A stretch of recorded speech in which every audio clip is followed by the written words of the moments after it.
Takže konečne dnes mi prišla pritlačná pružina na rýchlostnú paku do Fabie, Škoda Fabia 1.2 2006/2007. Čiže je to originálny diel z obchodu Škoda diely. Takže sa pozrieme, či je to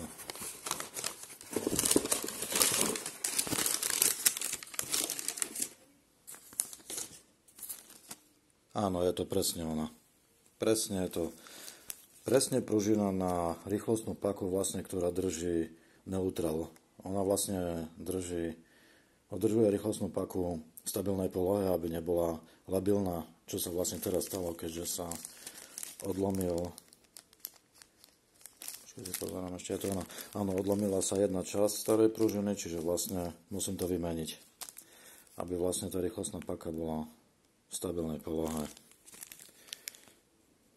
Dobre, takže máme to. Takže teraz pristupujem k prvému kroku, čiže vyberieme za popolník.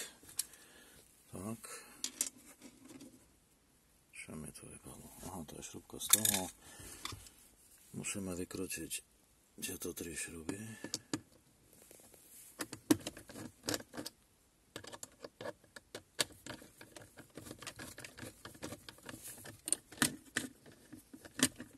Takto.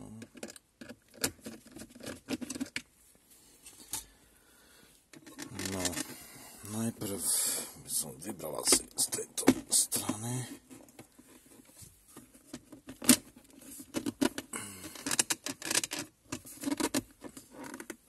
Čo to drží. Takto.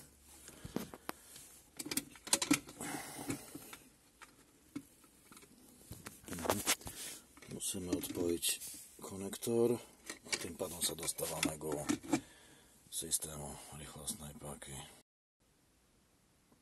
Čiže ide o túto pružinu, ktorá je vlastne tu už zlomená z vrchnej časti, už ani nie je. Vlastne drží len spodná časť, čiže vlastne paka je absolútne nestabilná.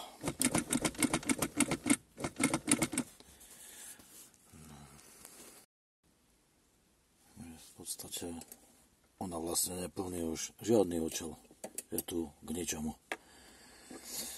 No, čiže je potrebné sa dostať k bočnej šrubke, ktorá drží vlastne tento pakový systém tu.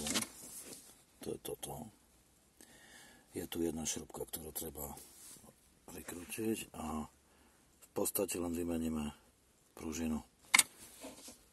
Takže musím sa dostať cez, alebo možno musím dať celý ten stredový panel dole.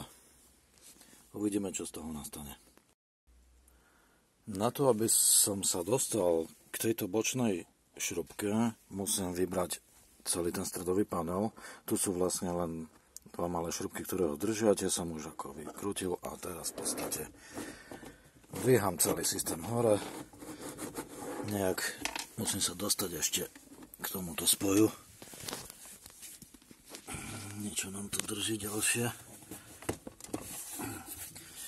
Proste ide o to, aby som toto dostal von a bude sa to dať vymeniť. Dal som dole úplne celý stredový panel a dostávam sa k tejto šrubke, ktorá vlastne drží tú zlomenú pružinu. Takže vlastne toto teraz budem musieť dostať von a vymeniť za novo. Takže idem vykrútiť túto šrubku. No. Celkovo túto pritlačnú pružinu som vymenil absolútne jednoducho.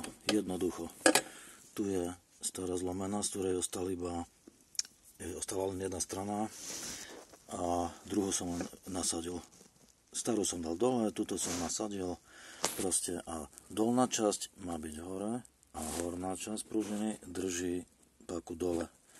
Nič zložité to nie je, to úplne jednoduché.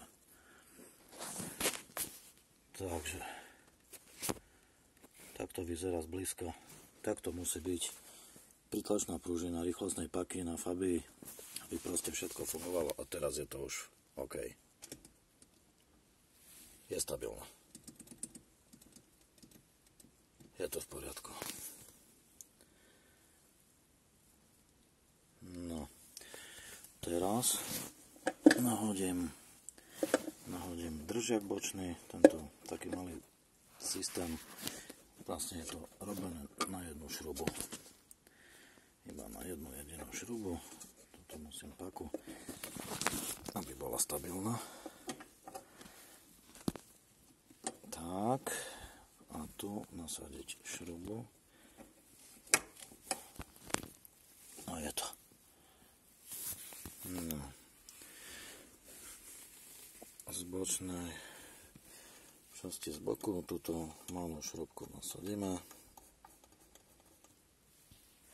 Tu.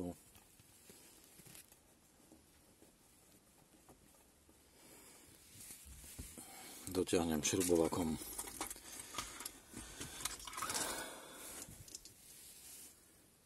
Takto. Pekne dotiahneme.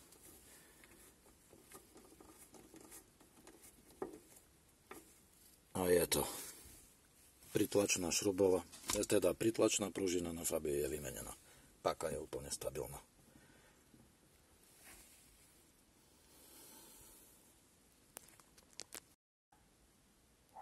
Takže založil som stredný panel, všetko je ako má byť.